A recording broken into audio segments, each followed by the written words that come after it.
Good afternoon, everyone. We started the year and Donald Trump promised that this would be the golden age in America.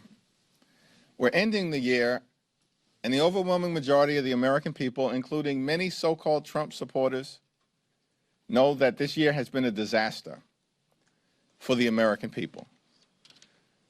Last night, Donald Trump once again made it clear to the American people that he apparently still believes that the affordability crisis in this country is a hoax. It is not a hoax. The affordability crisis is very real. And one of the reasons why this year has been such a disaster for everyday Americans, under complete Republican control of government, they have the House, the Senate, and the presidency. They've had all year. They've had complete control of government, and they've done nothing to lower the high cost of living in this country.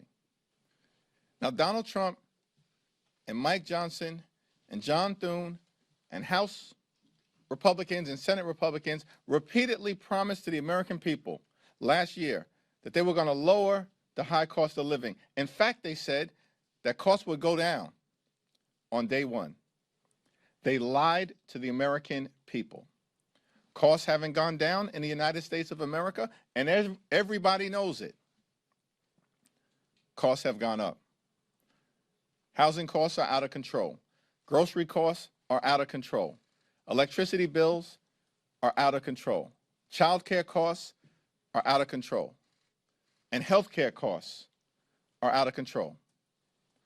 And about to get worse because of the Republican health care crisis that has been devastating everyday Americans throughout this year.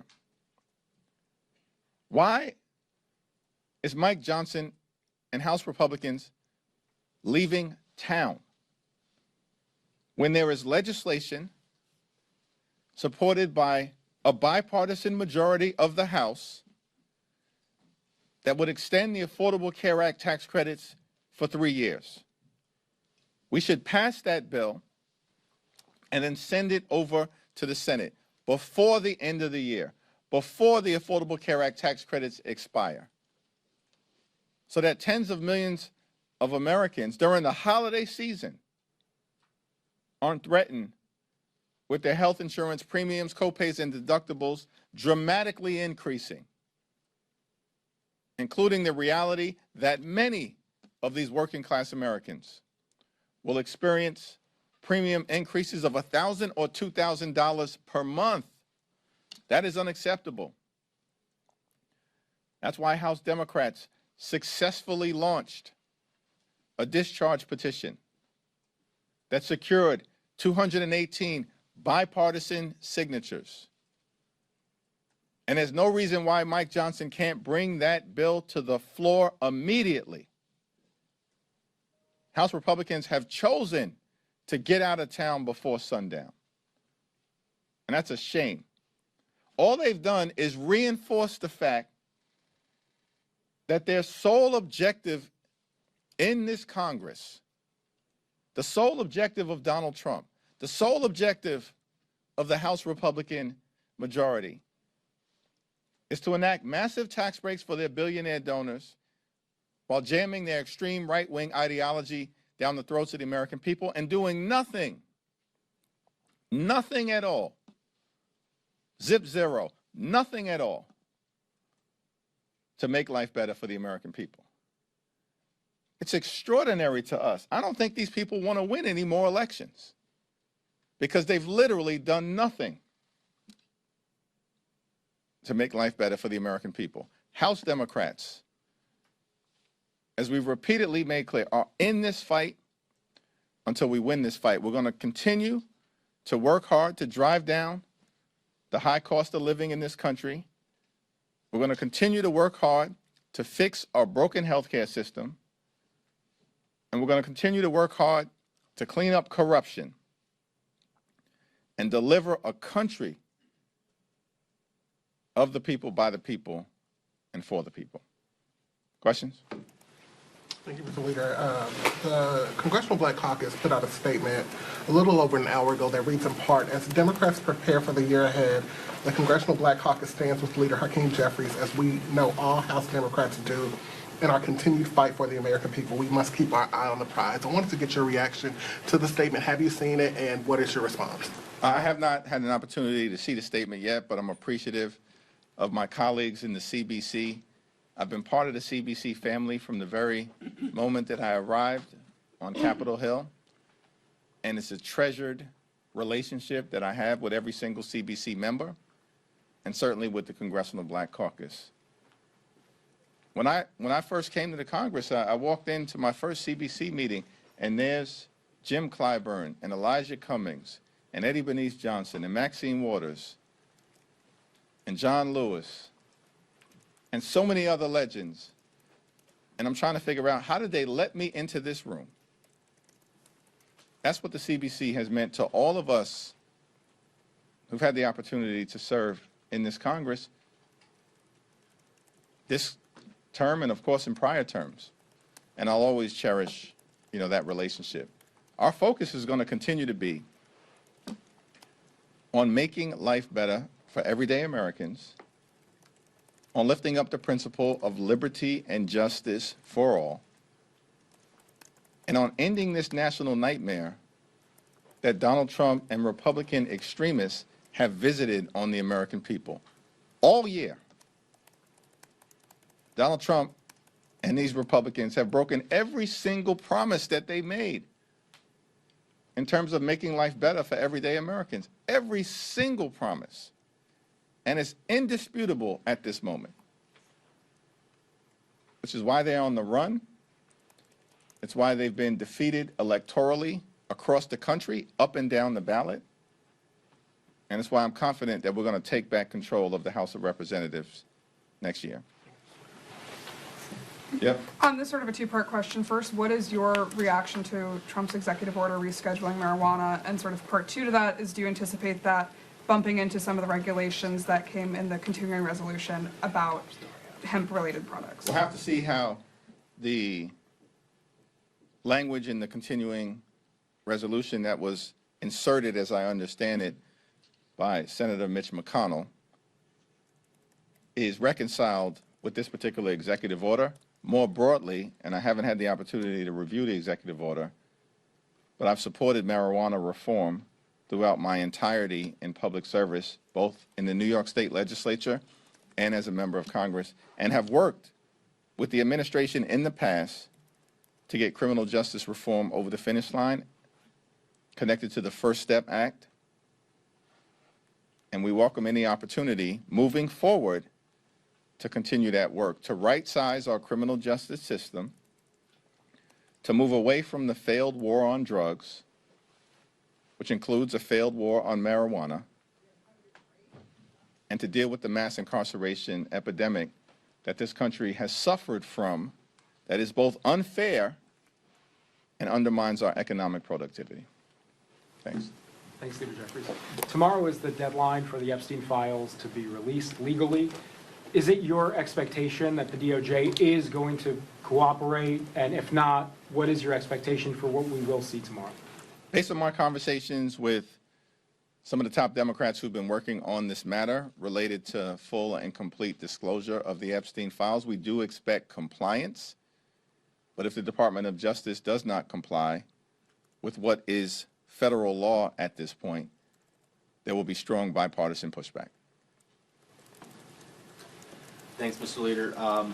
What is the plan for Democrats going into January with regards to congressional stock trading? Congresswoman Luna and Congresswoman Mace came out of Speaker Johnson's office today, and they said that they had some sort of an agreement with a House Admin Committee on what they would put forward on stock trading.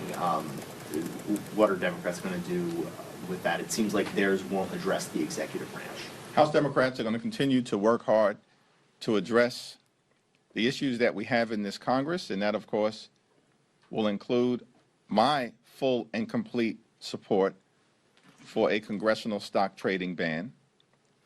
But at the same period of time, I support the legislation that was just introduced this week that I don't think has a single Republican on it. Why?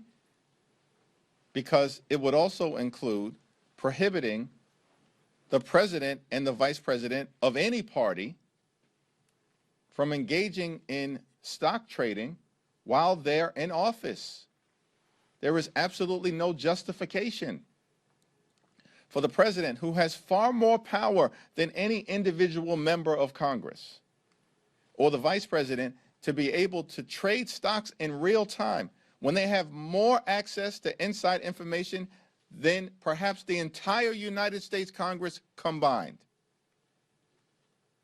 as it relates to regulatory activity, because the executive branch controls the regulatory agencies in the United States of America, including the Securities and Exchange Commission. There is zero justification and rationale for allowing a president of any party or a vice president of any party to be able to engage in stock trading while they have the awesome power of the presidency, vice presidency, and executive branch in their hands. Would you expect a discharge petition on the latest bill from Democrats? There have been 3 successful discharge petitions over the last 3 weeks. We have successfully forced an up or down vote on the release of the Epstein files in support of the advocacy from the brave survivors of Jeffrey Epstein and the horrors that were visited upon them. Last week, we successfully discharged an up or down vote on legislation that restores collective bargaining rights for more than 1 million hardworking federal employees, and overturned one of Donald Trump's first executive orders. 20 Republicans joined the overwhelming majority of the House Democratic Caucus to successfully discharge that bill and then vote it out of the House of Representatives. This week, we've currently succeeded in successfully discharging legislation to extend the Affordable Care Act tax credits for 3 years to prevent tens of millions of hardworking American taxpayers from experiencing dramatically increased health insurance costs so they can go see a doctor when they need one. There have been more successful discharge petitions in the last 3 weeks than there have been in the last 3 decades in the United States Congress. So we're working to deal with the healthcare crisis that's in front of us, because we still have unfinished business since Mike Johnson decided to adjourn the House of Representatives today and cancel votes tomorrow. Because Republican leaders want no part of actually keeping health care affordable for working class Americans, middle class Americans, and hardworking American taxpayers.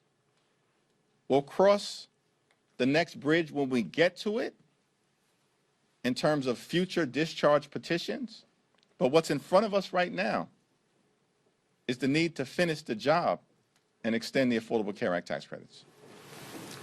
Thank you, Leader Jeffries. House Oversight Committee Chairman James Comer is accusing Minnesota Governor Tim Walz and AG Keith Ellison of not cooperating with the committee's investigation into some of the widespread fraud happening there with the social services in the state. Do you think they should cooperate with the committee's investigation, and do you have concerns about what's happening in the state? James Comer is a joke, an embarrassment, an unserious individual, and a malignant clown. Me?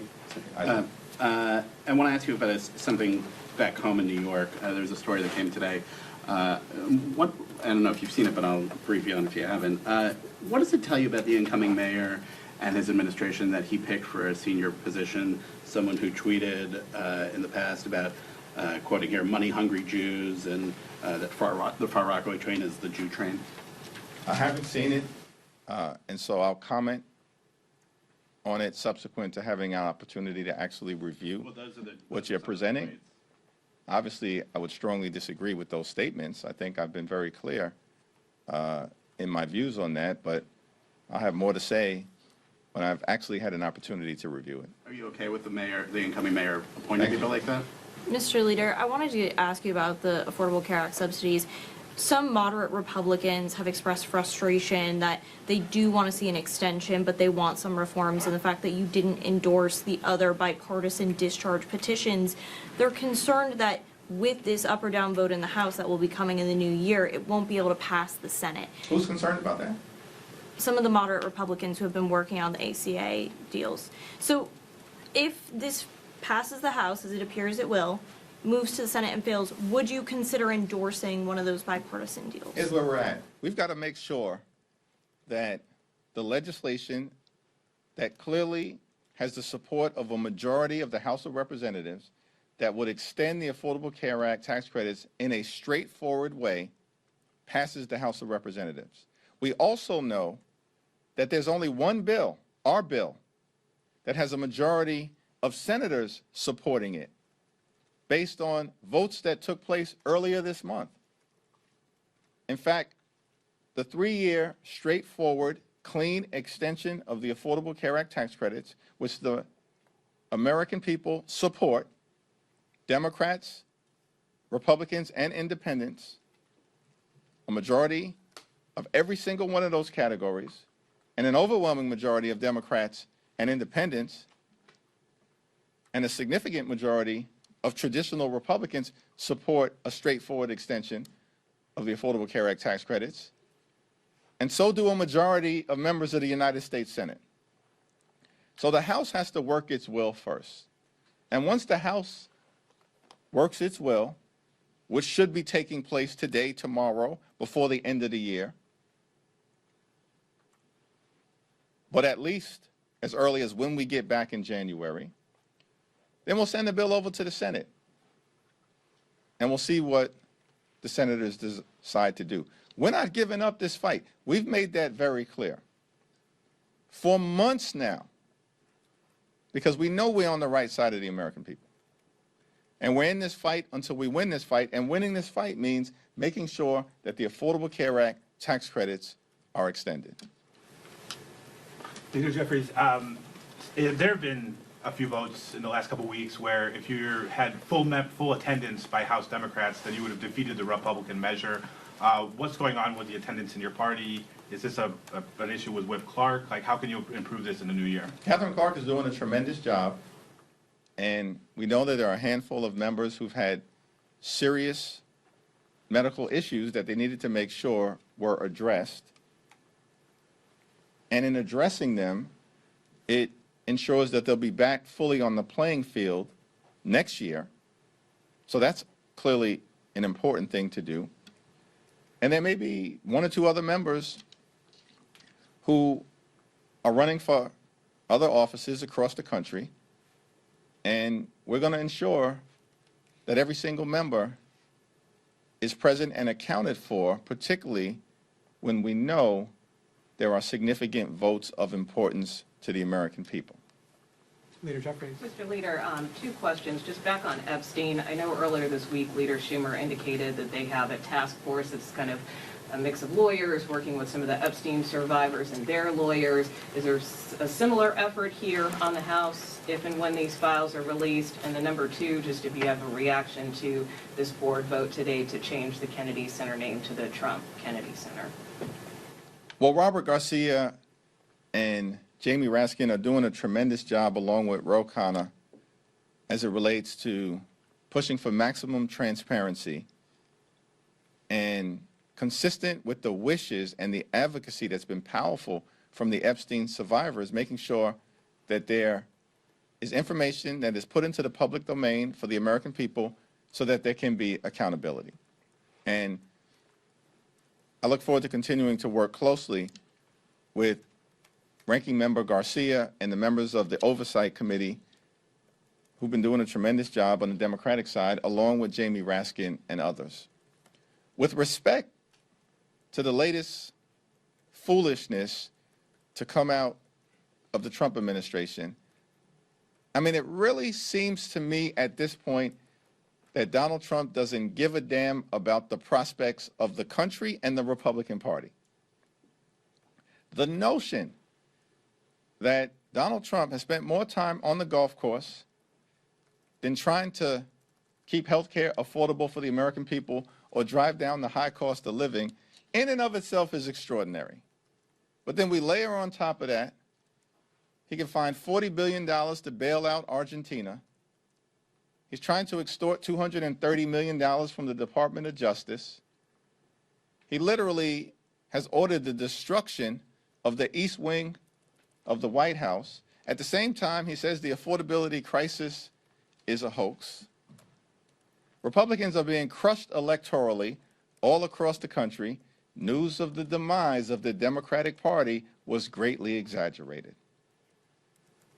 And yet, what Donald Trump comes up with at this particular point in time to end the year is not ordering Mike Johnson, because he could have done that, to remain in Washington until we address the issue of health care affordability and extend the Affordable Care Act tax credits, that the so-called Kennedy Center board wants to rename the Kennedy Center after Donald Trump. Are you kidding me? Like, how does that help deal with the affordability crisis in this country? These people are pathetic. They are sycophants. And these are individuals right now who are bending the knee to a loser. The Republicans are losers. Why are you bending the knee at this point in time? It's not clear to you that, as Michael Ray Richardson, the great former New York Knick, once said, the ship be sinking? It's over. This is the Titanic. I don't get it. I really don't understand the situation. Because these people promised that they were going to lower the high cost of living on day one. And they failed to do it in year one, let alone day one. And now their holiday gift to the American people is to continue to try to block our ability to extend the Affordable Care Act tax credits, but they want to rename, allegedly, the Kennedy Center after Donald J. Trump. These are sick people. Something is really wrong with these folks. And here's the final thing. They don't have the power to do it. Only Congress can rename the Kennedy Center. The wannabe king and his sycophantic minions can't do it. But they're going to create a spectacle across the country, and everybody's going to chase this story. But how does that actually help the American people, who've already been convinced that Donald Trump is not focused on making their life better? The whole thing is extraordinary. And it's another indication of the fact that things have fallen apart quickly for Donald Trump and the Republican Party. And House Democrats are going to continue our commitment to the principle that in this great country, when you work hard and play by the rules, everyone should be able to live an affordable life, a comfortable life, and the good life. Not too much to ask for in the wealthiest country in the history of the world. Good paying job, good housing, good health care, good education for your children, and a good retirement. And that's what Democrats are going to continue to fight to achieve for every single American in this country. Thank you all. Happy holidays. Happy holidays. Thank you.